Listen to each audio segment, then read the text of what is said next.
This podcast is brought to you by our partners at 8 Star Energy. 8 Star Energy, a clean energy company leading the future of portable and renewable energy. To find out more, follow them on Facebook at 8 Star Energy. I want attacking, purposeful football all the time. Now we're going to have backs against the wall and we're going to fight, and we're going to fight hard. You've got to show me all the guts and all the determination you've got in your body. You've got to inspire me. A marvellous kick. That's as good as you'll ever see. And Footscray are back in front. I don't know about you guys, but if I see one bloke walking out of here, get the pat on the back from people out there for a good effort, I'll spew up. From inside the centre square. Boys kick the goal. Boys kick the goal. From inside the centre. I can't believe that.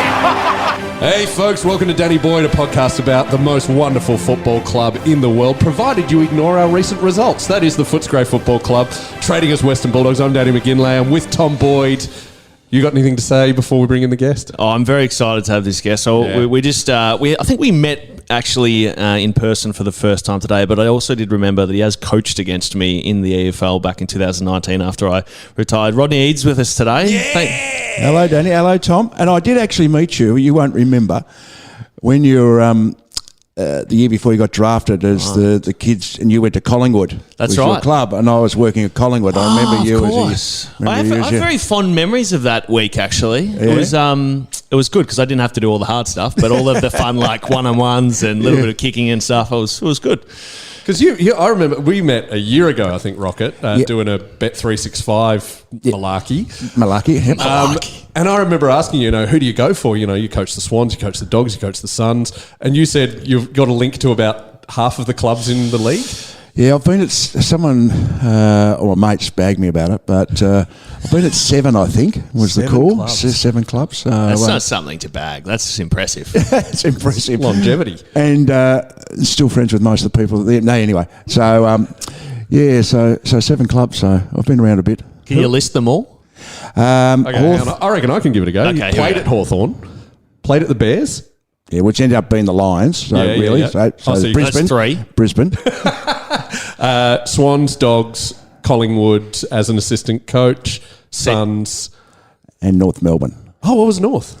I was assistant coach at North Melbourne before I got the Suns job. I was there for 4 years. Under 2 or Brad 3. Scott. No? Mate, this This before, geez, how guilty are you going? This is before Pagan got the job. Before I was. This is before I was born. I guarantee it. This is 1992. Oh, before you got the Swans job, I heard Yes, Suns. Sorry, Swans. I got so headphones playing up. 92, Wayne Schimmelbusch, coach. Oh, wow. And then 93, Dennis got the job. So 93, 4 and 5 was there under Dennis. So 4 years at North Melbourne. Yeah. Which did he influence your coaching style? I mean, everyone talks about Pagan's paddock and how it revolutionised the game, or was it just that he had Carey and Archer and those amazing players? Oh, no, I think he was a very good coach. There's no doubt about that. I think out of all the coaches I've been involved with, and I was very fortunate at Hawthorn to have Kennedy, Parkin and Jeans. Yep. Yeah. So you have, and they all influence you, there's no doubt. And then obviously Dennis. I think I was probably as lucky to get into coaching because of Norm Dare, and I've spoken about this publicly, but when I was playing at the Bears, which is the worst footy decision I'd made was to go there. You and a few others, I think. But it was the best career decision because the way it worked out with their private ownership and Skase going and new owners coming in and having no money, and they were playing the VFL or AFL reserves at the time, that Norm Dare was elevated to coach for 1 year. And because they sacked Paul Feltham, and Norm wanted a player to coach the reserve, so it was me and Choco Williams sharing, and then the board said, "Oh no, we only want one," so Choco just wanted to concentrate and play. I was still playing, Yeah. So Norm forced me to coach the reserves, and so. Very archaic, like an elite competition. I'd coach the reserves till 3/4 time, then don't go down and prepare for the seniors. Oh, wow. That was I was up in King Valley last week, and that's what the senior coach would play in the 2s until 3/4 time, and then he'd run the pre-game like sort of team meeting and go off and actually coach the ones after the game. I said, "What happens if you get concussed or injured?" He goes, "Oh, one of the assistants will do it, I guess." What would happen if you got dropped from the senior league? I mean, obviously it's never going to happen, Rocket, but what would happen? You'd have to coach you yourself. Captain coach. Yeah. Well, I did. Well, in the about round 5, I think I hurt my knee, MCL. So I was out for 12 weeks. So I coached at that time. Then when I came back, I played. So technically captain coach, I suppose, of the reserves, which was good fun. And then Norman, his infinite wisdom, gave me the final game of my career, which was against the Bulldogs out at the Whitten Oval. So, what year is that? That was 1990. Wow. I knew we played on Doug for a while. So how'd you go? Doug beat me. But, it was your last game. It was my last game. But Doug and I, he played on Dipper a fair bit, but I played on Doug a few times. He's got good friends, Doug. So he's a good bloke. He's a good fella. Actually, I did. You know Doug Chappell? We had him on the show, comedian. Yep. He told me a great story on the weekend of when he first met Doug Hawkins. He brought his Footscray jumper to be signed, and he's going, "Can I get it autographed?" And Hawkins has gone, "Yeah. What do I write on?" He goes, "To Doug from Doug," and he goes, "Sweet. How do I spell that?" The prospect of playing and coaching the reserves is one that I can't possibly get my head around in this day and age. That would be a remarkable feat. It's now I can't get my head around it either. How it happened at the time. The conflict of interest for starters, because the competition from player to player is pretty significant, and you're coaching the guys who are potentially coming up to take your spot. Yeah, I think I must admit I didn't think of it in those terms. I think it was probably fortunate. I don't say this disparaging, but it was the Bears and in their infancy. I mean, it was 4 or 5 years old. You got a lot of kids.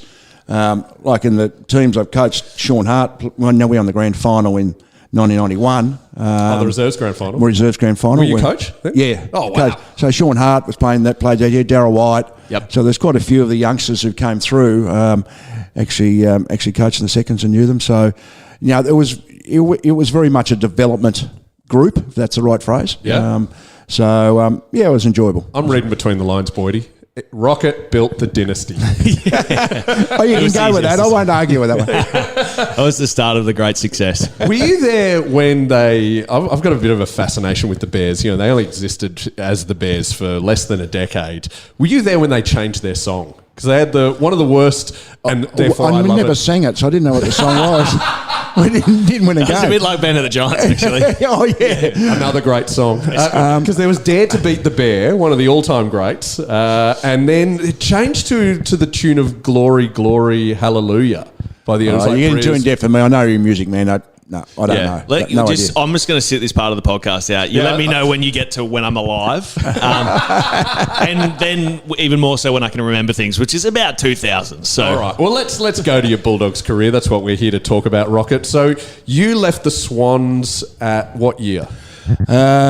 2002. 2002. Oh, so okay. Oh, that's right. We had Peter Road. I always forget Peter Road in between this. So Terry Wallace leaves the Bulldogs in very controversial circumstances. Apparently, about leaving because he's going to steal your job at the Sydney Swans. Yep. He still denies it. We should get Plough on one day. Yeah. And get his side of the story. Then the Swans, they put Paul Roos in. What a disaster!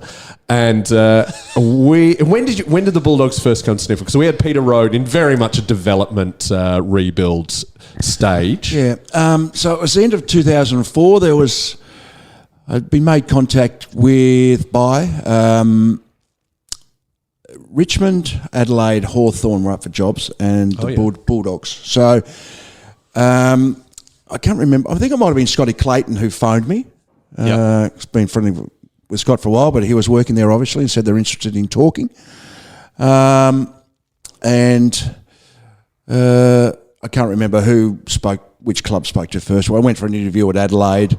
I spoke to Richmond, and I was supposed to go for an interview with Hawthorn. So the Bulldogs had spoken to me. I'd organised to come down here to Melbourne from Sydney for, I think it was a Sunday, for an interview. Yep. And Dermot had been in touch and said, have Hawthorn made contact? And I said, no, they haven't. He said, they're going to be slowing that process. So I said, well, I'm going for an interview with the Bulldogs. And I said, if they tick some boxes, I said, I'm not going to play off one against the other, whatever. I said, I'll take the job. Yeah. Take the job. It doesn't. And he said, oh, okay. So they organised to have an interview on the Monday. So they brought it forward. With the Hawks? With the Hawks. Yep. So I went for a meeting in Collins Street at someone's office Is this under the sort of cloaks and daggers? It's supposed to be clandestine, but it's marvellous how it leaks out because there's Craig Hutchison outside with a camera crew and at the end of the night. So I went in the afternoon and there was Robert Walls, Campbell Rose, Jose Romero, and someone else. He was on the board at the time. Yep. Wow. And then they offered me the job. And they got my manager in. Who were you managed by? Sorry? Who were you managed by? At that stage, Ricky Nixon. Yeah, right. Okay. IMG days. Is that right? Yeah, no, he wasn't IMG. No. He's Flying Start. Flying Start, right. And then Ricky came in, they offered me the job, and I just... Things I needed to be ticked off, where they saw their list, where they saw their future, what was, et cetera, not so much the money. And I said, yeah, okay, I'll do it. I was happy with what I saw and what I heard, and... So then I had to, at that stage too, Collingwood had spoken to me about going as a strategy person at Collingwood. Okay. Spoke to Ed. Working with Malthouse. Yes. And so I had to phone Ed, phone someone else. Then I had to phone Hawthorn. And Dunstall was CEO at the time. Oh, wow. And Dunstall was at a CEO's meeting down at Sorrento. I left a message and he never phoned me back, which is typical of the big fella. So that's okay.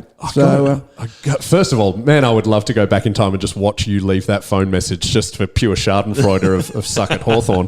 But the rumour I heard was the Bulldogs almost like didn't let you leave the meeting until you took the job.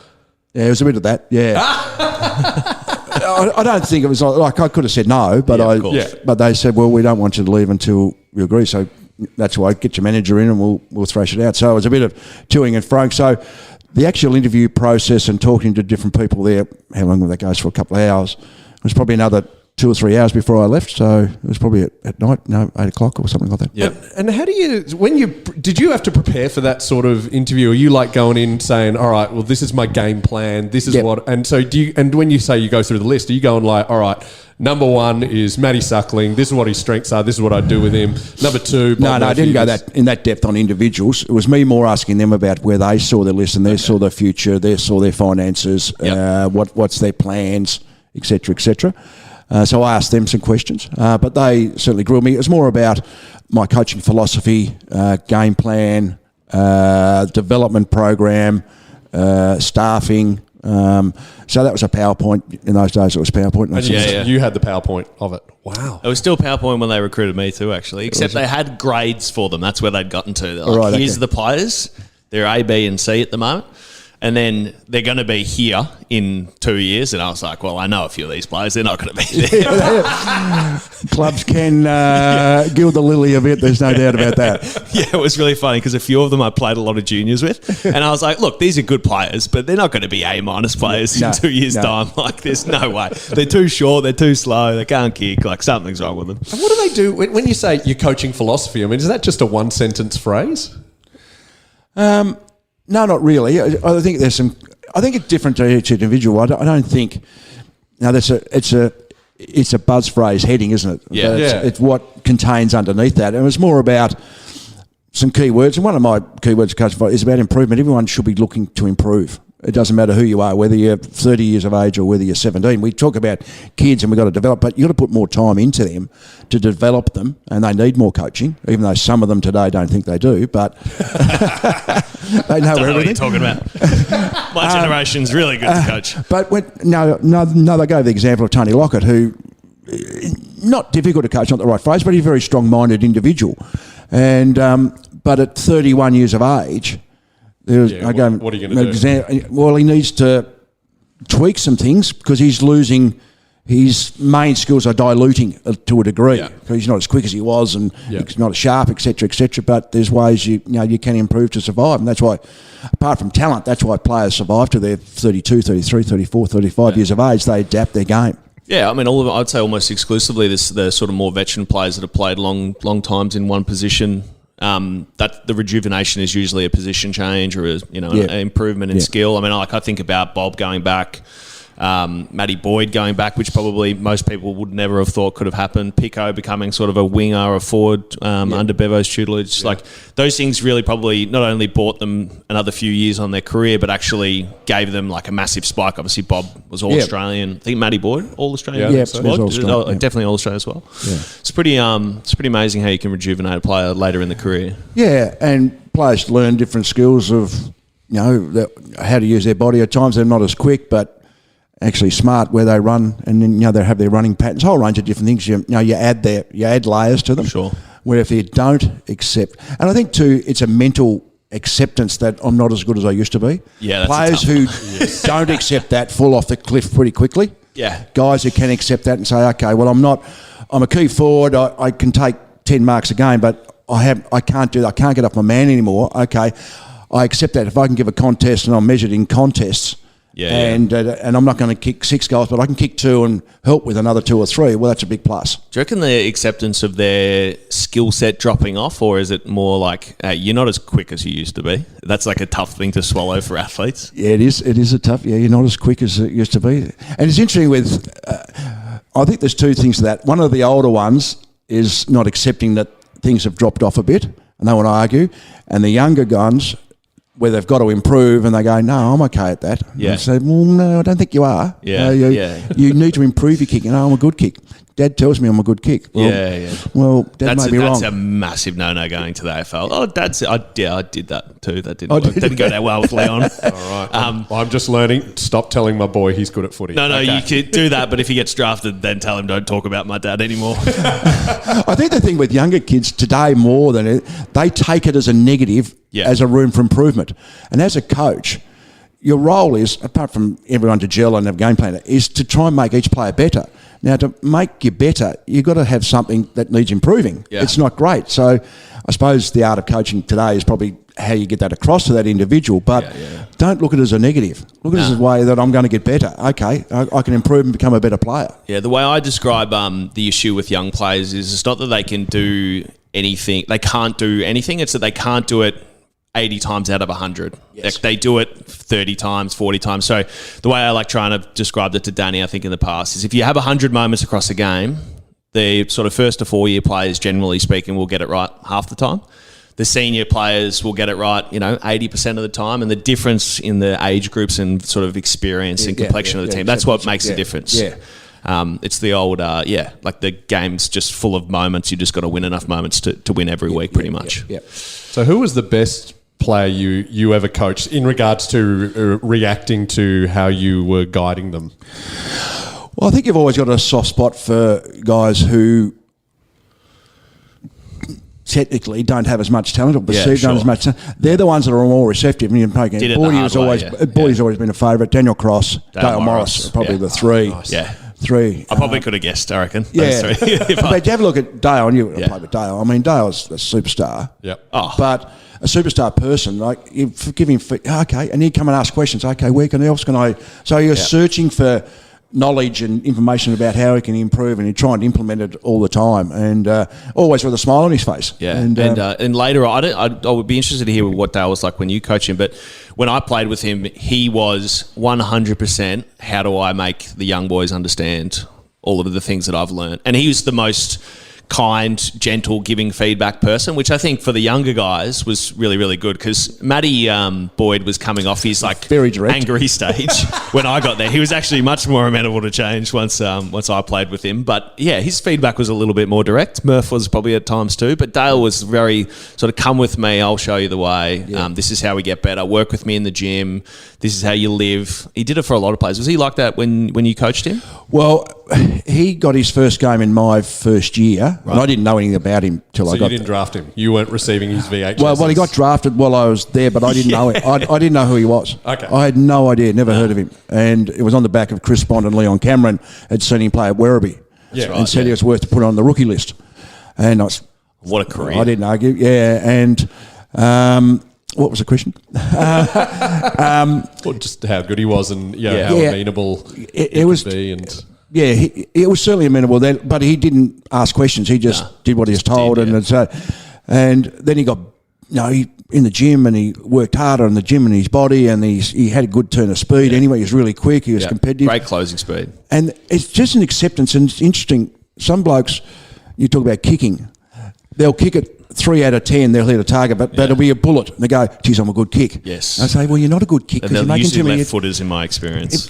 You're making too many errors. It's more about consistency. And so where Dale wasn't a great kick, so he knew his limitations, but he'd generally kick it 30 metres, or he'd kick it long down the line, which is fine, or he'd kick it 25 to 30 metres and just hit a target. Yeah. And it always reminded me, and I think Peter had more skill, but Peter Schwab, who ended up coaching Hawthorn, Peter played in 3 flags, but Peter just played to these limitations, and he was a really good player because of it. And you try and educate play. If you play to your limitations, you'll be a good player. Yeah. But if you want to play outside that, you'll make errors and you won't be in the team. Yeah. And then there's a fine balance of quashing, like if you push them too hard to say, just play within your limitations, they don't have the ambition to improve. But at the same time, it's like you can't go out there every single week and go at 50% kicking, and the 5 that you hit are the best kicks of the day. Like that was always a conversation with suckers, which is like, you can kick balls that no one else can. But we need the balance between you breaking the game open and being consistent, right? And being reliable. It's always the sort of... And guys like Zuckers is they always take the difficult option rather than there's an easy option open. Well, they can see things, No, ignore that. I'll go for this one over here, which can be a tendency for frustration. Yeah. And well, I mean, and to the Dale point, I mean, he was the same forever. Like he never tried to do kicks that he couldn't do. No, that's right. Even when he was playing at the end, he was playing some of his best footy of his career, intercepting, doing things that he'd never done, right? Because he'd been, basically the dour shutdown defender, and now he was asked to play in front, and that was all new to him. But again, just amenable to change, really interested in improving. Well, it's interesting you say about playing in front. I remember we were playing... St Kilda were really strong in that era that we were got. St Kilda and Geelong were really... But, the Dale will play on bets and Milne and smash them. Yeah. Like Dale 6'3" or whatever he was. Yeah. And then he'd play on Pavlich and Rewalt, and so he'd play all extremities. But Rewalt, we did home at that, because they were a defensive side, they'd generally play around the boundary, but they'd do it, and Rewalt would lead boundary side, so you cover the corridor, and it always... So I said to Dale, you've got to play in front of him. This is the final.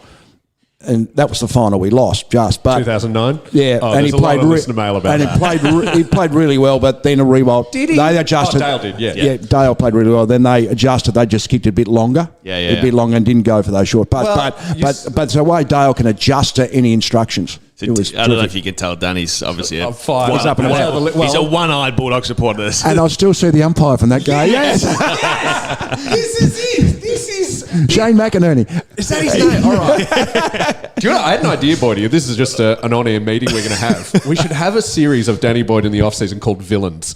We'll get Shane McInerney. We get the goal umpire from Total, but we also get Nick Revolt. Yeah. Get these people. Toby Green. You've got high hopes. I mean, Nick's pretty busy. Not in off-season. But do you still have nightmares about that game? I mean, Revolt diving for that double free kick at the start of the second half was just... Well, that was the match-winning move. Listen, out of all the games I've played and coached and how many of that is, I can't remember the umpires really influencing any game, except that one. And I'm not being smart. It's really just... There was one in their first goal, Ryan Hargrave was tackled and he got rid of it, and they paid a free kick. Del Santo kicks it from the boundary.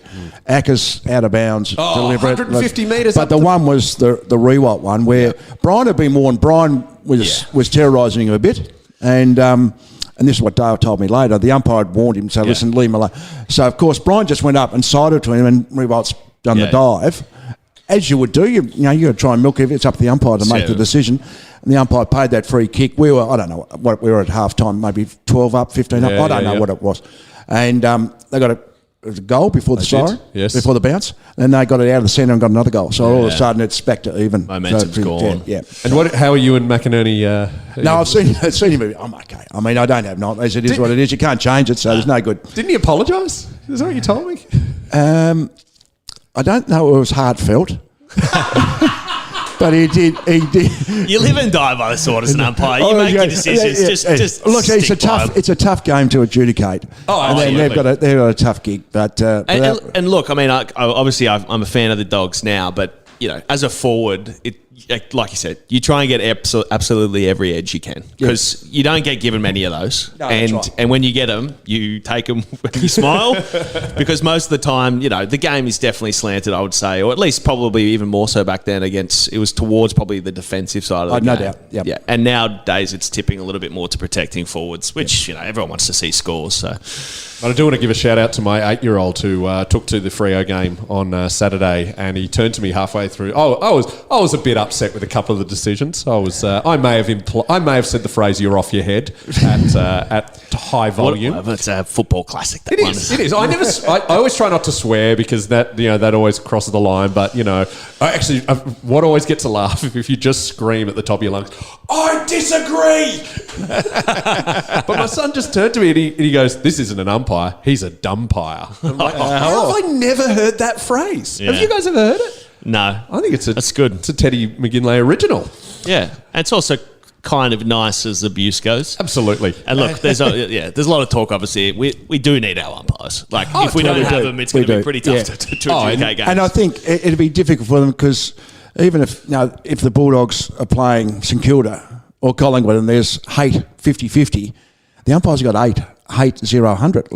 absolutely. There's no one supporting them. Nah. Yeah. So Did you communicate much with the umpires? Because my theory on it was always talk to them calmly. Yeah, that's what I was Can you thinking. look at this, please? Keep your eyes open. And look, they were all really good. I think as a coach, you're not allowed to talk to an umpire. that's When I true, was yeah. playing, I was very much and say, "Tom, that was a very bad decision, that one." Just calmly. they tend to listen to you when you're calm. If you rant and rave, they don't. Well, yeah. And they're sitting there like on edge. I said, that's two bad decisions. You'll be at the country next week. You know that.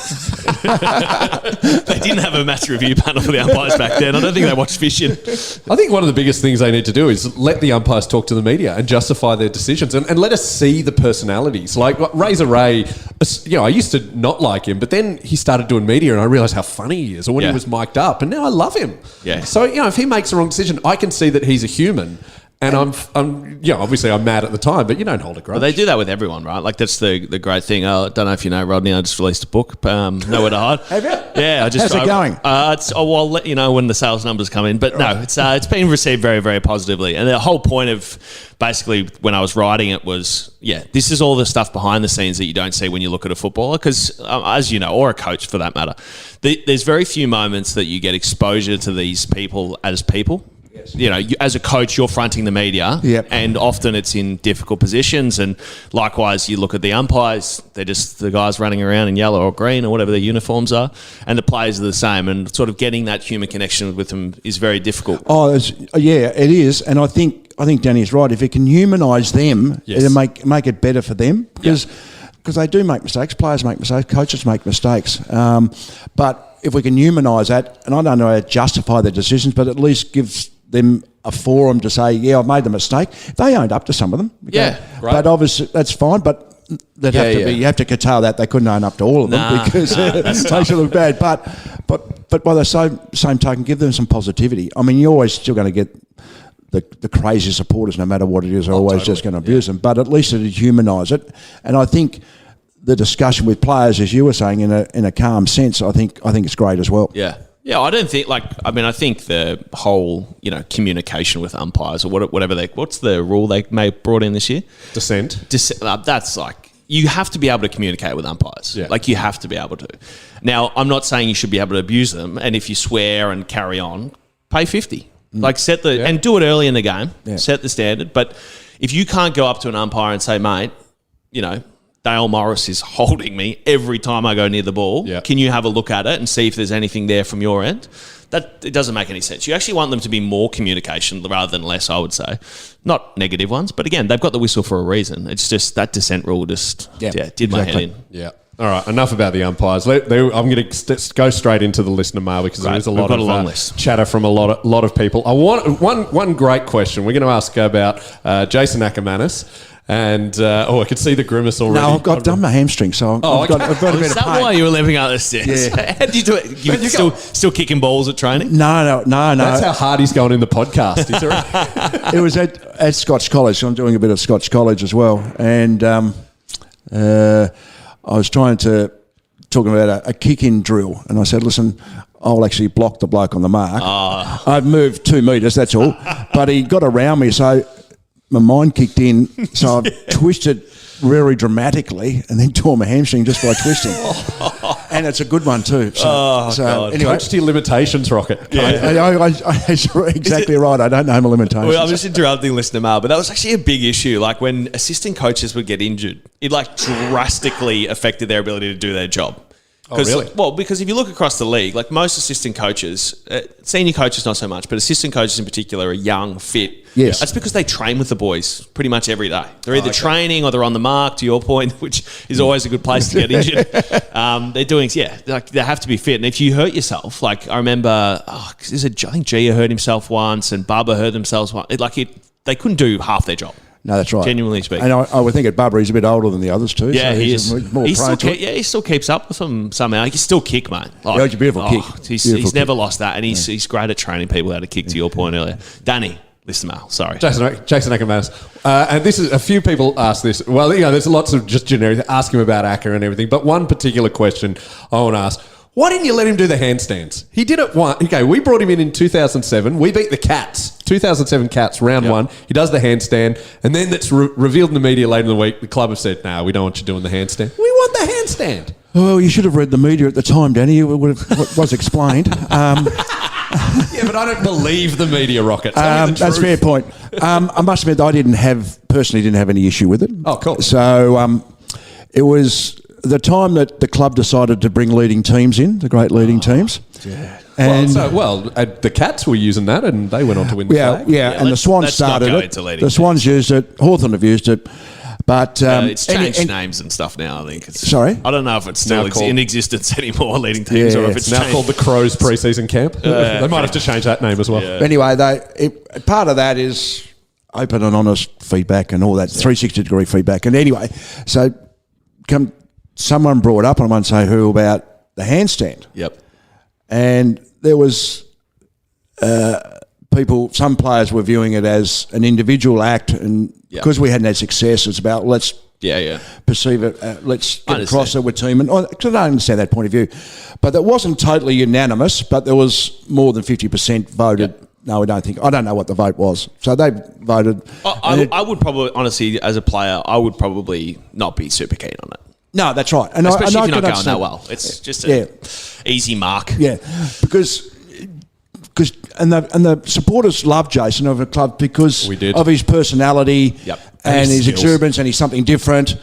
But your point, the team is individual more flair. Paramount. Yeah. Individual flair within the parameters of a team's fine, but I can understand where the players are coming from. And I think it happened at Brisbane as well. That, sure. The same friction happened, and they'd already won premierships. Yeah. And so you're telling me Michael Voss was keen on him doing the handstand? Yeah. There's no way. And I think it's wrapped up by Lee Matthews that he said, and it's been public that he said this. He told the players, "Well, let's view Jason as a consultant." Will come in, and we'll bring him out for match day, and when he trains, he can have trained by himself. So the players were really, obviously at that stage, there's a bit of angst. Look, he had super talent and his engaging personality, but just at the end, his body started to give way, which is unfortunate, and a few things happened. So. That is an extraordinary statement. I've met him a couple of times, and you can detect your own. I can see he's got a big ego, and I only know that because I've got a big ego, and we got along well. Yeah. But I didn't have to spend every day with him. But we should get him on the pod. That would be a brilliant one. I'm sure. Okay, well, just going back to when you came into the Dogs, this is a great question from Kat. What were the top 3 things you aimed to change when you came to the Dogs, and did you achieve them? That's a good question. You got time for a little bit of a story on this? Hell yeah.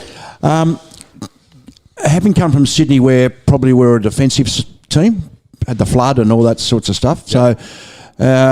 So I thought, a game plan, so it'd be a defensive game plan.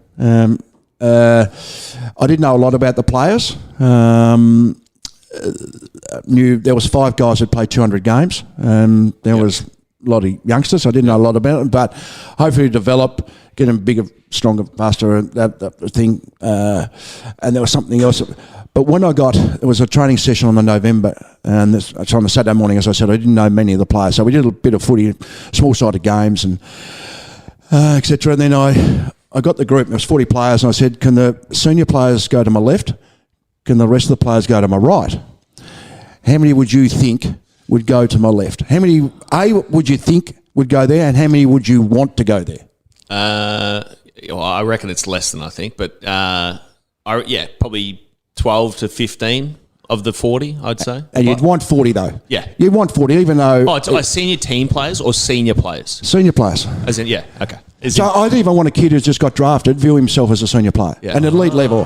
Sorry. So it was more a mind wear game for me to see where they're at with their confidence level. So it's about, who classes himself as a senior player? No, Ryan Griffin just came and he's not going to go there, but he just got drafted. But I would like Griff to go there because I wanted, even a rookie, I want him to view. And Brett Kirk was the one in Sydney I did it. He was a rookie and he popped over there. He said, no, I want to play senior footy. I said, great answer. So that's what I wanted. But I'm like Boydie, I was confused. I thought you meant senior as in an older player. Older players, or no, players. senior team player. So first team player to use at soccer. At 8. Wow. 5 of them played 200 games. And of course the bloke said, I didn't understand the question. But Murph was over there. Murph was on the other side. He'd played 60 games. So what it indicated to me, there was no right or wrong answer. It wasn't going to be critical. It showed me that they lacked confidence, they lacked self-belief, they lacked self-esteem. And they didn't know they belonged in the competition. That's what it said to me. Yeah. So my priority then just flipped it on its head. Yeah. We've got to develop some confidence in this group first. Doesn't matter about game plan as such. And I thought to myself, well, how am I going to do that? And we spoke as a match committee. So over the next couple of months, they were really skinny. They hadn't done weights for a while, but I found we did the famed 20-metre sprint test. There was at Hawthorn when I was playing, there was 3 of us. When I was at Sydney, there was 7. There was 22. It was under 3 seconds. Yeah. They could kick the ball, and I thought, well, shivers, they're a good skill for team. So we flipped the game plan after went to camp about what they. It's interesting. Most new coaches or young developing teams now, they say, let's build defence first. Sure. I went the other way and say, let's worry about what they can do rather than what they can't do. Let's run and carry the footy. Let's bounce. Let's back our skills. So the year before, the average number of bounces per team was 4.5. We went to 44 per game.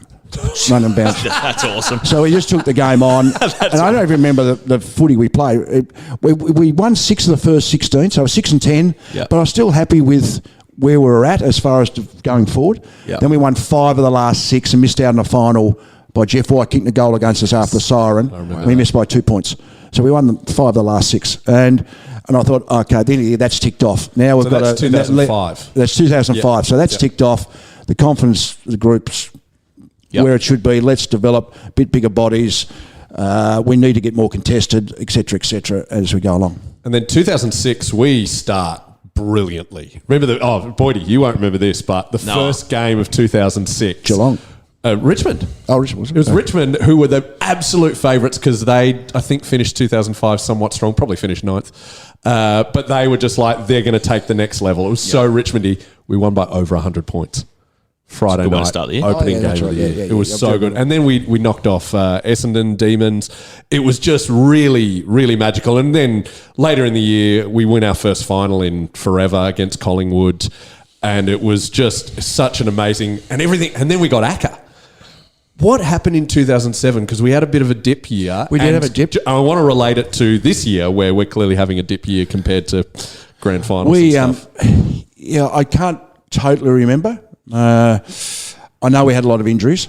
I remember going to the Gabba one time, we had 6 or 7 out of our main players. That's not an excuse. I think young, immature, we didn't handle it. Maybe I didn't handle it as well as a coach either. And coupled with the injuries, we had that dip and we battled, especially towards the end of the season.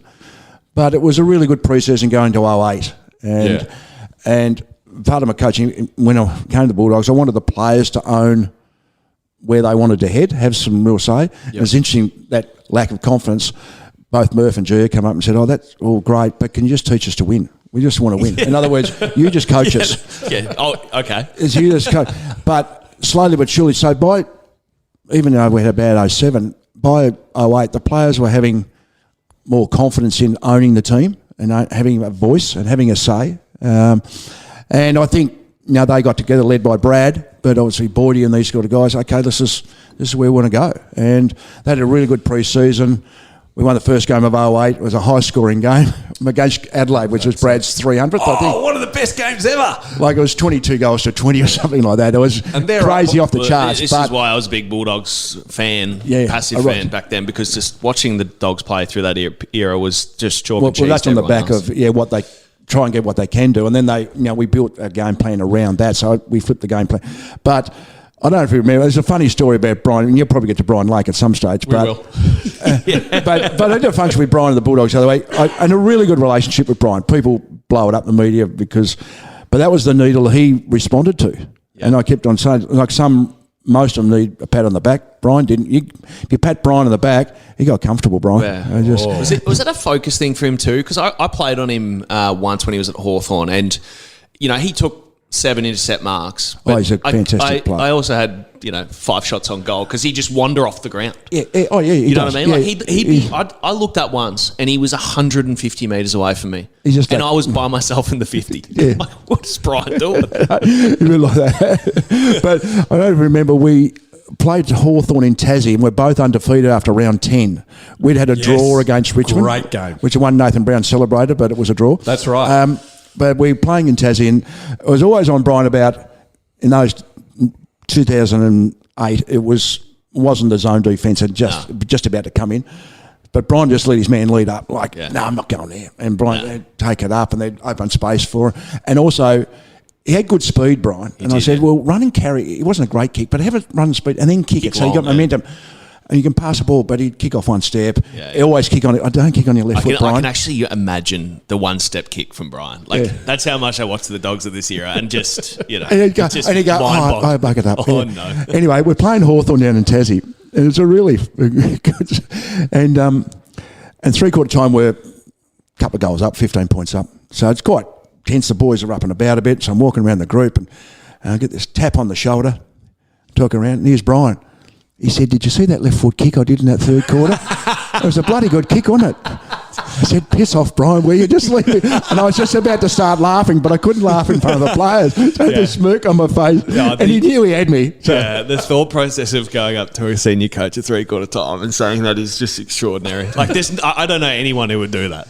Another story about Brian. We played Brisbane at the Gabba, and they put Jonathan Brown a full forward, and they opened it up. So Brown wasn't quick, but he'd lead fast. He'd lead straight. And Brian just let him go. Marks, kicks a goal from 45. I said to my mate who was the runner, I said, Brendan, you go out and tell Brian he's got to be up on his backside. Tell him, add an expletive in there. Go and tell him. Okay. He said, you go and tell Rocket, Brendan. You go and tell Rocket. That was Boydie's fault. If he had kicked the ball first instead of trying to be smart with and got tackled, he wouldn't have got the ball down here to Brown. So you go and tell Rocket, that was Boydie. All right. So anyway, about 10 minutes later, I sent Brendan out for something else. And this Brendan told me after the game, and he's told a message to someone, and Brian's, hey, Brendan, come here. That last goal, that was Boydie's fault too. You go and tell Rocket, he's cost us 2 goals. I said. So I asked Brian after, he said, he just had a smile on his face, Brian.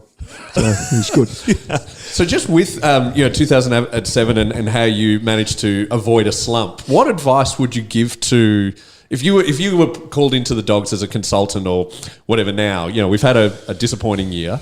What can we hope they're going to do we could still make finals, we can still win the flag, but on the off chance that doesn't happen. Yeah, but I think they've done it already, haven't they? After 16, they had a dip in 17, then came back. So I would think that Luke's a very experienced guy. He's going to know what to do. We were pretty rubbish in 18 as well. Sorry? We were pretty rubbish in 18 right, too. Okay. So I'm hoping I can't remember that back. I hope it doesn't linger. Yeah. From an outside's point of view, and this is just on a full footy sense, this has nothing to do with personalities or connection and dealing with the individuals and the psychology of it all.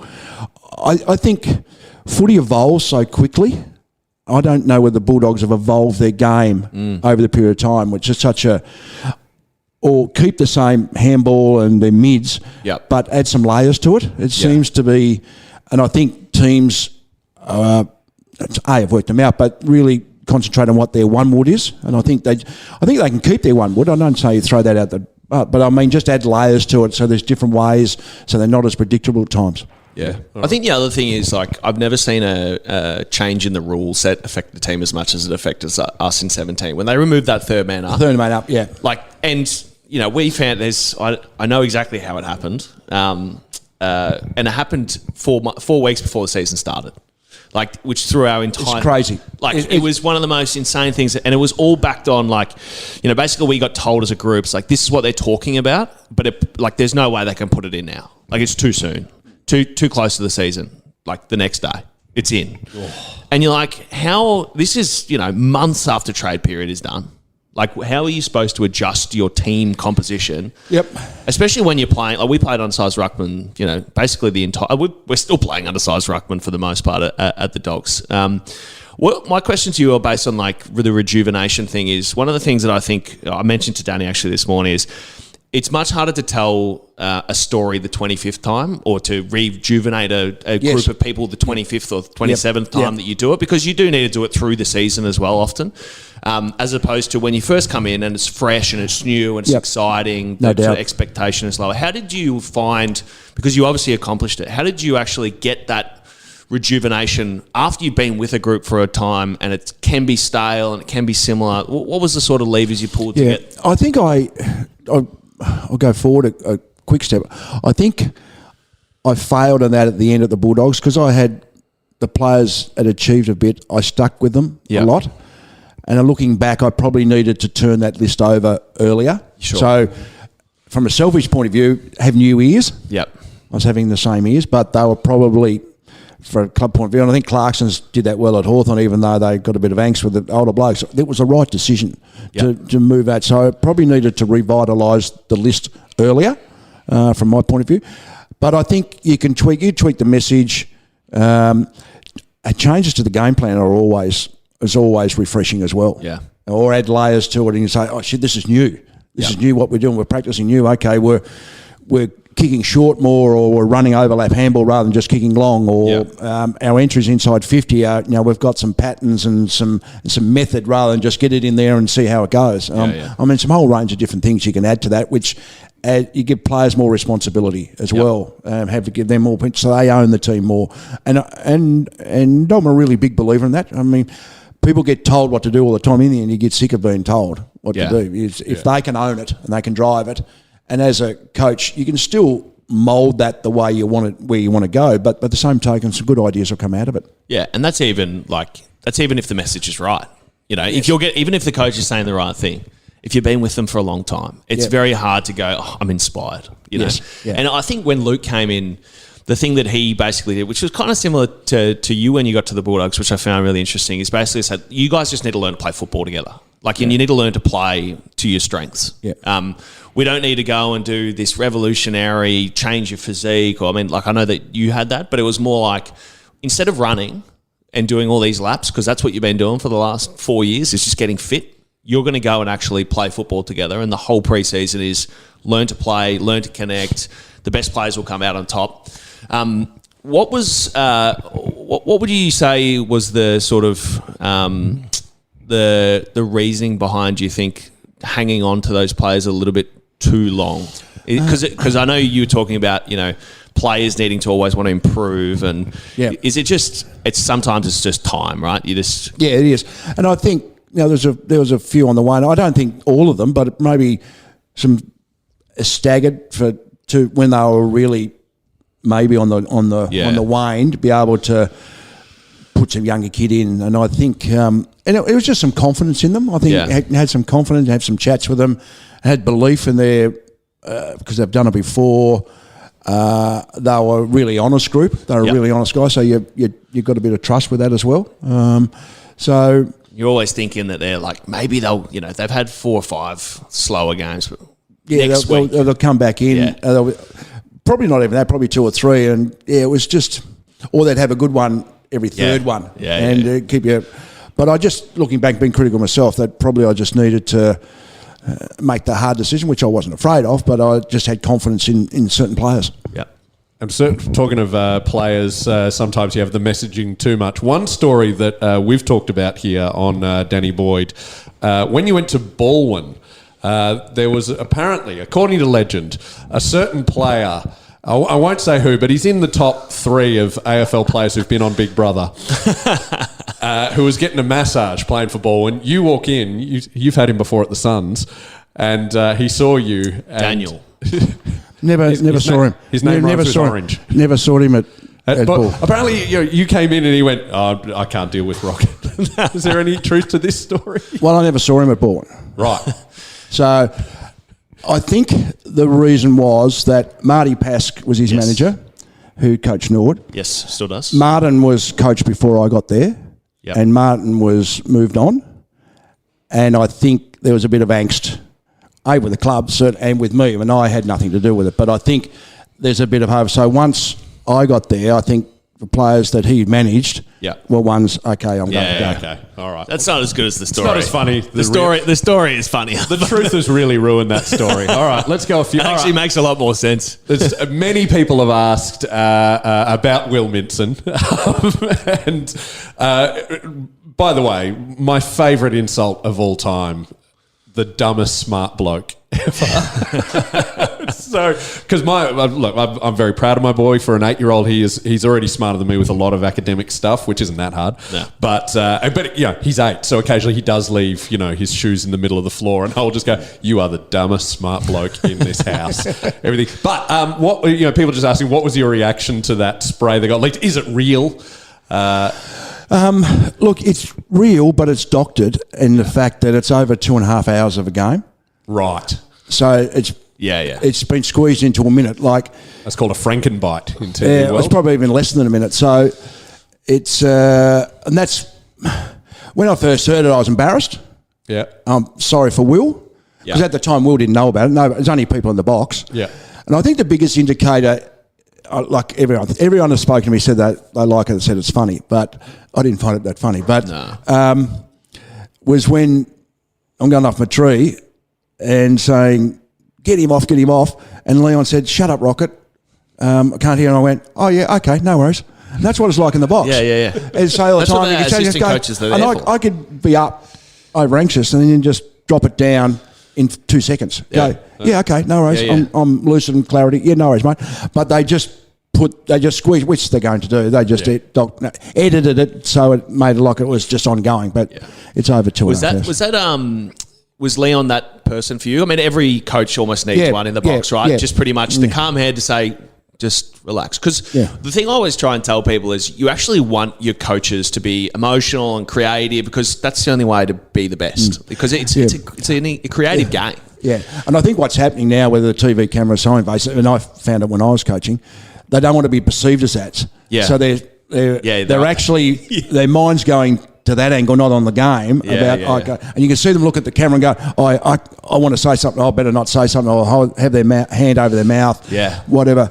But I know it's counterintuitive, but I found that I thought more lucid when I was in an anxious state. Before a game, I was cracking jokes with players. Yeah. Like just in that 2 hours in the box, I tried to curtail it, but I wasn't at my maximum operative about moves and what was best to do. So anyway, some people like it, some people don't. Yeah, my dad's got this theory because he's coached a bit in his lifetime, which was you get like 2 sprays a year, like to the team, where you basically pull them in, and back in those days was pull them into the showers, shut the door, and you'd abuse them all because they were just really not like playing up to standard. There was something that was just fundamentally wrong, but you could only do it basically twice a year. Because otherwise, people just become numb to it. That's right. How did you sort of balance that out? Because again, like you had obviously individuals who needed the kick up the bum. Let's say Brian. You also had players, I'm sure, that needed a bit more hand holding. How did you balance out like the full team? Yeah, it was an interesting. Sometimes it was theatre. Yeah. About a bit of a shock to wake them up. Like 6 goals down, we had a bad quarter because they're just not switched on. You can tell it. Other times.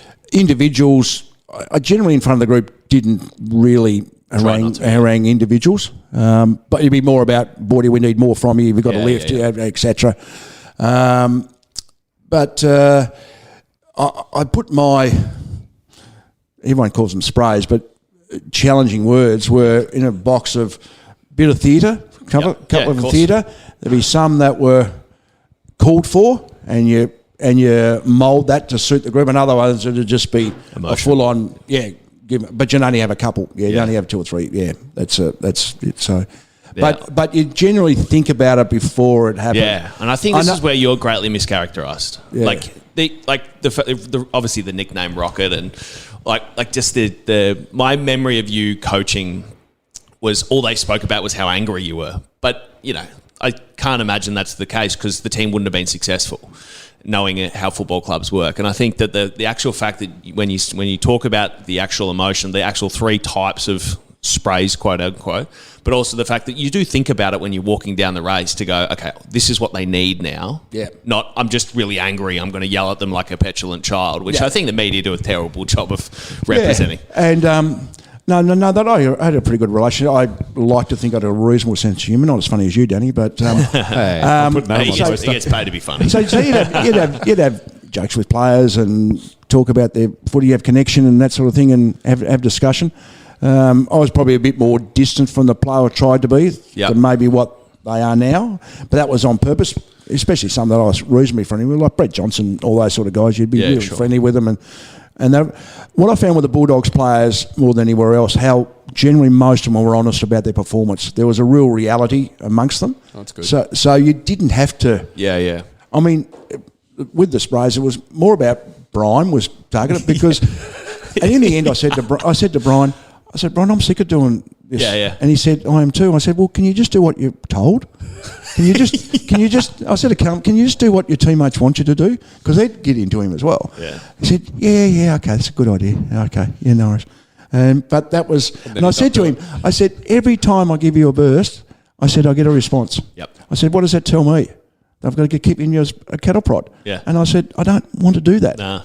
And he's probably grown to rely on it almost. And he said, yeah, probably right. It was interesting one day because Brian was always wanted to play full forward. Yeah. Go and tell Rocket I want to play full forward. Go and tell Rocket I want to play full forward. Can I play? Yeah, Brian. I said, what about your chasing? I don't know about that one. But he said, so one day we're playing in Perth. We're playing the Eagles at Subi. I'm guessing I can already tell how well this went. So I get a call 7:30 in the morning, match day, physio. Brian's done his back. He can't play. He doesn't think he'll be able to play. I said, oh, okay. I said, you go and tell Brian, if he can play, I'll play him full forward. So Brian plays. Brian's right. 10 minutes in the first quarter, I put him to full back. Did he get a goal? No, he didn't touch it. All right, we know you've got to run. Yeah. So I was going to ask 3 more questions, but I'll put it down to one. Okay, we know that you already. The question we always ask: who do you think should have won the 2016 Norm Smith? Tom Boyd. Correct. Do you think Scotland should have another independence referendum? Yes. Correct. And finally, this is my favourite question of all the listener mail we got. This is from Carl Hargraves. If you coached our list from 2015 to now, would we have 3 or 4 flags? I would be happy with 1. Well, and so you're still coaching Baldwin. You're at Scotch. Where can people get on the Rocket clock? Rocket clock. Suppose scaling down in life, but you coach Baldwin. Director of coaching at Scotch College. I work for a government agency with schools with dads. ATO, we get it. Yeah, ATO, yeah. It's AML, isn't it? The money laundering. And I do a little bit of media here, RSN with Daniel Harford and that. Daniel Harford and that. So a little bit here and there, but that's about it. So you're at Scotch. So you coached Jamara. Well, the year that was my first year. Yeah. And they didn't play a game, but it was from obviously the February. So Jamara was there, Morris Rioli was there. Yeah, we don't care about him. Sorry, we just care about Jamara. Jamara, yeah. So he's starting to show his wares a little bit. So and Sam Darcy was last year. Oh right, hey, of course. He was a Scotch too. Okay, who do you reckon's going to be? Who's going to get a Brownlow first? A Brownlow, yeah. Why did we talk about individual stuff? Danny, who's Danny, better. You're a typical Western Bulldog supporter. They count their Brownlow medalists. Then there's a lot of them. It's like I was at the Swans. So many South Melbourne. Don't worry about that. Worry about premierships. Premierships. Okay, fine. We've got 2 premierships. Who's going to win the Norm Smith? Maybe. Who's going to captain a premiership side out of Jamara and Sam? Or who's going to captain more premiership I don't think sides? they'll either be captain. No. Who's going to win more? Who's going to be a better player? I think they're different players. Sam Darcy, he'll be a special player. He was a good great. player. I think Jamara. I don't know enough about Jamara. If he can get, he seems to be his mind right now. I don't think from an outsider's point of view. I think Bevo's probably handled him exceptionally well, but I think he thought it was just going to happen. Yep. And now he's starting to add some layers to his game. Sam's a really good attitude from the start. Sam Darcy's got a really good forward craft. Yep. I think he'll be a forward. Yeah, playing him down back. I was surprised he played back. I think because of his foot and ease him into it down back in the seconds, and he can intercept mark. Yeah. I think if he got to senior level, like he's quick for his height, but he's not super quick or agile. So you get him on a player who will lead and consistently at senior level might struggle. But I think as a forward, he's got really good forward craft. He's smart. He can make, in a small 10-metre square, he can create space really quickly, and he's got a good pair of hands. Last question on Sam, because I'm very interested. If you had to, and this is a terrible exercise, one that I don't particularly like, but for context, if you had to compare him to a player in the AFL as a forward... Sam? Yeah. Is he similar to anyone? Or is he quite unique? I mean, he's big. Like, he's really big. I think he's quite unique because he hasn't got the power of a Norton, say, or launch at packs. He doesn't seem like he has the spring of a Danaher, particularly early in his career. No, he doesn't, but he's got I think he's a better player. He's going to be a better player than Joe Danaher. Wow. Like, he's because he goes to the drop of the ball and he doesn't miss many. Like, he judges the foot. He's got a really good footy IQ. He's got high footy IQ, which is strange for a tall player, Tom. Yeah. I had good IQ. I overthought everything. I'm only joking. It was great on when Sam Darcy took his first mark. He was right in front of us on Saturday. Crowd went nuts. Yep. And then he sprayed the kick. Yeah. He's normally a good kick. He is a good That's kicker. true, yeah. He's got some... Like, you have a look at the Bulldogs' future. If English stays and you got Norton... English is signed, I think. And you've got Jamara like as a half forward because he's got athleticism. Yeah. Get him up higher. You've got Norton, you've got Sam Darcy, you've got English in the ruck. Sam can be your backup ruck because he's okay at that as well. Once he starts to get some craft, starts to get some weight on him, they just need that tall defender, don't they? Well, I mean, like, I keep thinking... So when Aaron came in, he was a defender. Yeah. We drafted him as a defender in his first pre-season. He hadn't trained once. He did match simulation. He took about 8 intercept marks in 2 quarters of footy. Like, he reads the ball exceptionally well. We just needed him to play full forward. Yeah, that's right. So, I mean, I see a world where, Norton could be a all-Australian centre-half back tomorrow. Like, genuinely, he's that good. It's just whether you can find the goals and the marking power down there to replace him. Yeah. All right, we should wrap it up. We're going to wrap it up. Rocket's got to do a thing. You've got to do a thing. Another 2 hours. Rocket, thank you so much for coming on. Thanks, Danny. Thanks, Tom. Great to do this again. And go Doggies. Today's episode was proudly brought to you by 8-Star Energy, creating energy for the future and power you can count on. Follow them on Facebook, 8-Star Energy.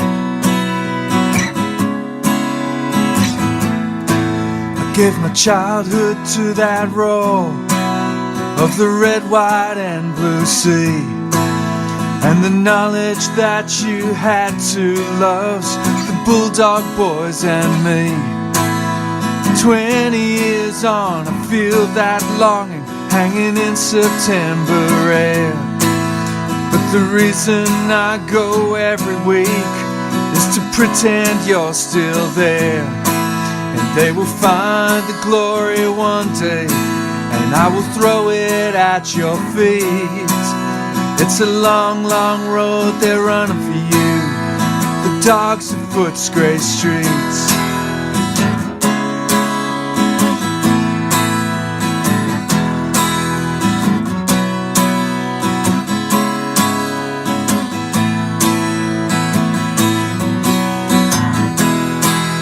It's a long, long road they're running for you, the dogs of Footscray streets.